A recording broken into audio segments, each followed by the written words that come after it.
ഇപ്പം മലയാള സിനിമേൻ്റെ ഒരു കാലമാണല്ലോ. സോ ആ ഒരു ലിസ്റ്റിലേക്ക് ചിലപ്പോൾ ഈ സിനിമ ആഡ് ചെയ്യാൻ പറ്റുകയാണെങ്കിൽ അത് ഒരുപാട് പേരുടെ ഹാർഡ് വർക്കാണ്. പിന്നെ ഇപ്പം ന്യൂ ഫേസ് വന്നിട്ട് ലോഞ്ച് ആവുന്നത് ഞങ്ങൾക്ക് അത് ബ്ലെക്സാന്ന് പറയുന്നത് ചെറിയ കാര്യമില്ല. ദിലീപേട്ടൻ്റെ കൂടെ എല്ലാവരും നമുക്ക് വേണ്ടി എപ്പോഴും ചിരിക്കാനുള്ള സിനിമകൾ കാണാൻ ഭയങ്കര ഇഷ്ടമായി. ഇപ്പോൾ പ്രേമലും ആണെങ്കിലും ഒരുപാട് നമ്മളെ തന്നെ മറന്ന് കുറേ നേരം തിയേറ്ററിൽ ഇരിക്കാൻ പറ്റുന്ന ഒരു മൊമെൻ്റ് അല്ലേ. ഭയങ്കര റിലേറ്റ് ചെയ്യാൻ പറ്റുന്ന ഒരു മൂവിയാണ്.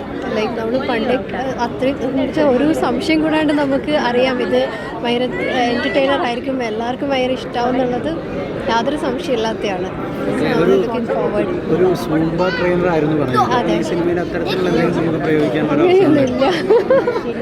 ഇല്ല സൂപ്പർ ട്രെയിനർ. അതെ ഇതൊരു പാവം ക്യാരക്ടറാണ്. അതെ ഇതിൽ 5 നായികമാർ പറയുന്നതിൽ എല്ലാവർക്കും ഈക്വൽ ആയിട്ടുള്ള റോൾ തന്നെയാണ്. ഓൾമോസ്റ്റ് ഈ സിനിമയിൽ മുഴുനീളം ഉള്ള ഒരു ക്യാരക്ടർ 26-ാം തീയതി നല്ലൊരു സിനിമ ആയിരിക്കും പ്രതീക്ഷിക്കുന്നു. എന്താണ് പ്രേക്ഷകരോട് പറയാനുള്ളത്? എല്ലാവരും നമുക്ക് വേണ്ടി പ്രാർത്ഥിക്കുക, തീർച്ചയായിട്ടും സിനിമ കാണാൻ സപ്പോർട്ട് ചെയ്യുക. ഇപ്പം ധ്യാൻ ശ്രീനിവാസിൻ്റെ ഒരു മൂവി ചെയ്തുകൊണ്ടിരിക്കുന്നുണ്ട്, കഴിഞ്ഞിട്ടില്ല ഷൂട്ട്. Thank you. ജാനകി എന്നാണ് ക്യാരക്ടറിൻ്റെ പേര് ഫിലിമിൽ. അപ്പോൾ നമ്മൾ കുറേ കാലമായിട്ട് ദിലീപേട്ടൻ എങ്ങനെയാണോ നമ്മൾ വെയിറ്റ് ചെയ്തിരിക്കുന്നത് അങ്ങനെ ഒരു ക്യാരക്ടറാണ് ത്രൂ ഔട്ട് വരുന്നത്. അപ്പോൾ ഒരു ഫൺ പാക്ഡ് ആയിട്ടുള്ള ഒരു എൻ്റർടൈനറാണ്. ഫാമിലി എല്ലാവർക്കും എൻജോയ് ചെയ്യാൻ പറ്റുന്ന ഒരു ഫിലിമാണ്. അപ്പോൾ എല്ലാവരും തിയേറ്ററിൽ പോയി തന്നെ കാണുക. അഭിനേത്രി എന്നുള്ളത് മാറ്റി നിർത്തി കഴിഞ്ഞ ഒരു ഗായിക കൂടിയാണ്. സിംഗർ കൂടിയാണ്. അപ്പോൾ ആ ഒരു പാട്ട് പാടുന്ന ഒരു സ്കില്ല് നമുക്ക് എത്രത്തോളം ഈ സിനിമയിൽ അതുമായിട്ട് ബന്ധപ്പെട്ടുള്ള ഒരു ക്യാരക്ടറാണ്? അല്ല അങ്ങനെയൊന്നും പറയാൻ ക്യാരക്ടറിനെ പറ്റി കൂടുതൽ പറയാൻ പറ്റില്ല. സിംഗർ അല്ല എന്തായാലും. പക്ഷേ എനിക്ക് ഈ സിംഗിങ്ങിൻ്റെ ഒരു ഉപയോഗം എന്താണെന്ന് വെച്ച് കഴിഞ്ഞാൽ ഡബ്ബിങ്ങിൽ ഞാൻ തന്നെയാണ് എൻ്റെ ഡബ് ചെയ്തത്. ബട്ട് ഡബ്ബിങ് ചെയ്യുന്ന സമയത്ത് വോയിസ് മോഡുലേഷൻ ആ കാര്യങ്ങളിലൊക്കെ എനിക്ക് ഉപയോഗം ഉണ്ടായിട്ടില്ല. സിംഗിങ് ദിലീപ് സാറുമായിട്ടുള്ള ഒരു അനുഭവം ഞാൻ നേരത്തെ പറഞ്ഞു. മറക്കാൻ പറ്റാത്ത തരത്തിലുള്ള എന്തെങ്കിലും അനുഭവം പ്രേക്ഷകരോട് ഉണ്ട്. അത് പക്ഷേ നമുക്കിപ്പോൾ പറയാൻ പറ്റില്ല.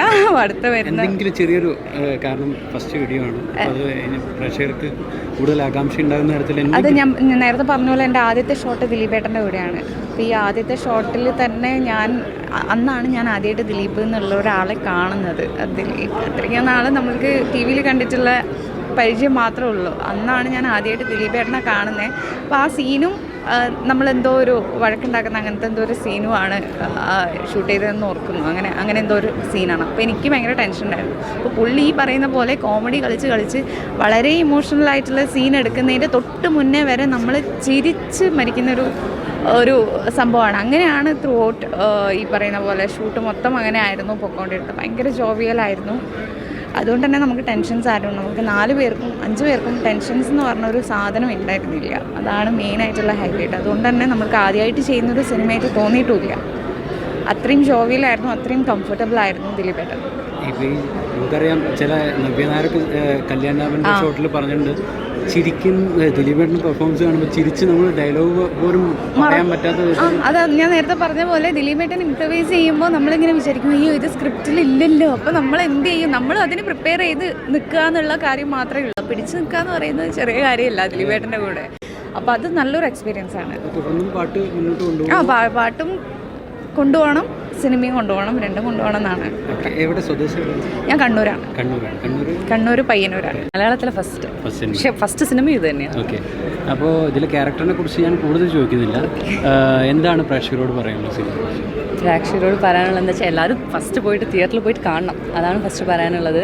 പിന്നെ ഇതുവരെയ്ക്കും മേ ബി ഒരു എന്താ പറയുക, ഇപ്പം മലയാള സിനിമേൻ്റെ ഒരു കാലമാണല്ലോ. സോ ആ ഒരു ലിസ്റ്റിലേക്ക് ചിലപ്പോൾ ഈ സിനിമ ആഡ് ചെയ്യാൻ പറ്റുകയാണെങ്കിൽ അത് ഒരുപാട് പേരുടെ ഹാർഡ് വർക്കാണ്. പിന്നെ ഇപ്പം ന്യൂ ഫേസ് വന്നിട്ട് ലോഞ്ച് ആവുന്നത് ഞങ്ങൾക്കതൊരു ലക്കാണ്. സോ ഒരു പ്രത്യേക ഒരു ബ്ലെസ്ഡ് മൊമെൻ്റ് ആയിരിക്കും. ഫിലിം ലൊക്കേഷൻ നമുക്കറിയാം സ്വാഭാവികമായിട്ട് ദിലീപേട്ടൻ്റെ കൂടെയാണ്. ചിരിക്കാനുള്ള ഒരുപാട് മൊമെൻറ്റ്സ് ഉണ്ടായിട്ടുണ്ടാവും, ഒരുപാട് മെമ്മറീസ് ഉണ്ടായിട്ടുണ്ട്. പിന്നെ പറഞ്ഞു കഴിഞ്ഞാൽ എനിക്ക് നമ്മൾ ഭയങ്കര പേടിയായിരിക്കുമല്ലോ ഒരു സിനിമ ചെയ്യാൻ പോകുന്നത് ഫസ്റ്റ്. പക്ഷേ ആ ഒരു ടെൻഷനൊന്നും ദിലീപേട്ടൻ്റെ സൈഡിൽ നിന്നൊന്നും ഒന്നും വന്നിട്ടില്ല. ഭയങ്കര ഫ്രീ ആയിട്ട് ഭയങ്കര എൻജോയ് ചെയ്ത ഷൂട്ടാണ്. സെറ്റ് അത്രയും ഭയങ്കര ഫണ്ണായിരുന്നു. അത് എടുത്ത് പറയേണ്ട കാര്യം, ഭയങ്കര ഫണ്ണായിരുന്നു സെറ്റ്. വിനീത് സാർ ആണെങ്കിലും സീരിയസ് ആയിട്ടില്ല. ഇപ്പോൾ എന്തെങ്കിലും കറക്ഷൻ ആണെങ്കിൽ കൂടെ റോസ്മിൻ ഇങ്ങനെ അങ്ങനെ, അതിപ്പം ആരെടുത്താണെങ്കിലും അങ്ങനെ. സോ നമുക്ക് വർക്ക് ചെയ്യണം, നമുക്ക് ആഗ്രഹം തോന്നും. ഇനിയും സെറ്റിലേക്ക് തന്നെ വരണമെന്ന് ആഗ്രഹം തോന്നും. അല്ലാതെ അയ്യോ എനിക്ക് മതി അങ്ങനെ ഒരു മൂഡേ ഇതുവരെയ്ക്കും എനിക്ക് വന്നിട്ടില്ല, വേറെ ആർക്കും വന്നിട്ടുണ്ടാവില്ല. സിനിമയിൽ നമുക്ക് ഷൂട്ടിങ്ങിൻ്റെ സമയത്തൊക്കെ നമുക്ക് എന്തെങ്കിലും മറക്കാനാവാത്ത എന്തെങ്കിലും എക്സ്പീരിയൻസ് ഷെയർ ചെയ്യുന്നുണ്ടോ? ഷൂട്ടിങ്ങിൻ്റെ സമയത്ത് കുറേ ഉള്ളതുകൊണ്ട് ഇപ്പോൾ അങ്ങനെ പറയാനില്ല. പക്ഷേ ഇപ്പം മറ്റേ സ്ക്രീനിൽ ഇങ്ങനെ സോങ് കാണിച്ചപ്പം ആ മൊമെൻറ്റ് മറക്കാൻ പറ്റില്ല.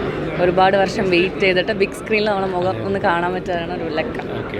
അപ്പോൾ പ്രേക്ഷകർ ഒരുപാട് ഇപ്പോൾ നമുക്ക് മുൻപ് പറഞ്ഞ പോലെ തന്നെ ഈ ഒരു കാലഘട്ടം മലയാള സിനിമയുടെ ഒരു സുവർണ്ണ കാലഘട്ടം തന്നെയാണ്.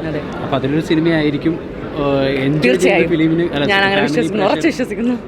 ഫാമിലി എൻ്റർടൈനറാണ്. പിന്നെ ഒരുപാട് എനിക്ക് പേഴ്സണലി എപ്പോഴും ചിരിക്കാനുള്ള സിനിമകൾ കാണാൻ ഭയങ്കര ഇഷ്ടമാണ്. ഇപ്പോൾ പ്രേമലു ആണെങ്കിലും ഒരുപാട് നമ്മളെ തന്നെ മറന്ന് കുറേ നേരം തിയേറ്ററിൽ ഇരിക്കാൻ പറ്റുന്ന ഒരു മൊമെൻ്റ് അല്ലേ. സോ അങ്ങനെയുള്ളൊരു സിനിമകളോട് എനിക്ക് പേഴ്സണലി ഭയങ്കര ഇഷ്ടമാണ്. സോ അതിലൊരു ലിസ്റ്റിലേക്ക് എന്തായാലും പവി കെയർ ടേക്കർ വരും. നമ്മുടെ ആഗ്രഹങ്ങളിൽ പറഞ്ഞു, നമ്മുടെ ഒരു അംബീഷൻസ് ഒക്കെ ഉണ്ടല്ലോ, എന്തായി തീരണമെന്ന്. എയർ ഹോസ്റ്റസ് ആണ്. പിന്നെ നമ്മൾ പ്രൊഫൈൽ ചെക്ക് ചെയ്തപ്പോൾ റാമ്പിൽ വിന്നറാണ്. അപ്പോൾ ഇനി അത്തരം സംഭവങ്ങളൊക്കെ വിട്ട് മറ്റൊരു മേഖലയിലേക്ക് പറക്കാൻ ഞാൻ അത്തരം സംഭവങ്ങളിലേക്ക് പോയത് എയർ ഹോസ്റ്റസ് അല്ല, മറ്റേ ഈ പേജൻസിലേക്കൊക്കെ പോയത് സിനിമയിലേക്ക് വരാനായിരുന്നു. പക്ഷെ ദൈവം സഹായിച്ചിട്ട് അതിന് പറ്റി. ഇനി നോക്കട്ടെ. പുതിയ പുതിയ പ്രൊജക്റ്റുകളൊക്കെ വരുന്നുണ്ടല്ലേ? തമിഴാണ് ചെയ്യുന്നത്. സ്വദേശം എവിടെയാണ്? കേരള, കോഴിക്കോട്. മലയാളിയാണ്. Thank you. എന്തായാലും എല്ലാ വിജയവും. Thank you so much. Thank you.